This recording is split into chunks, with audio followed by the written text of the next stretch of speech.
அரிசோனாவின் பாலைவனம் தொடக்க நிலையாளர்களுக்கு ஏற்ற பாதைகள் முதல் சவாலான மணல்மேடு சவாரி வரை பல்வேறு வகையான ஆஃப்-ரோடு ஓட்டுநர் அனுபவங்களை வழங்குகிறது. பிரபலமான இடங்களில் பீனிக்ஸ் அருகே உள்ள சோனோரன் பாலைவனம், இம்பீரியல் மணல்மேடுகள் மற்றும் எஹ்ரன்பெர்க் மணல்மேடு ஆகியவை அடங்கும். குறிப்பாக மணல்மேடுகளில் சவாரி செய்வதற்கு தேவையான அனுமதிகளை பெறுவதை நினைவில் கொள்ளுங்கள். மேலும் கட்டாய OHV பாதுகாப்பு படிப்புகள் உட்பட பாதுகாப்பு தேவைகள் மற்றும் விதிமுறைகள் குறித்து எச்சரிக்கையாக இருங்கள். பிரபலமான இடங்கள்: சோனோரன் பாலைவனம், சாகுவாரோ கற்றாழையின் அழகையும் சவாலான மலை ஏறுதல்களையும் அனுபவியுங்கள்.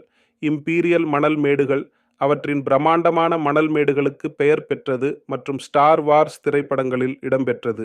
எஹ்ரன்பெர்க் மணல் மேடு மணல் மேடுகள் மற்றும் ஏடிவிகளுக்கு ஏற்ற ஒரு பெரிய பகுதி.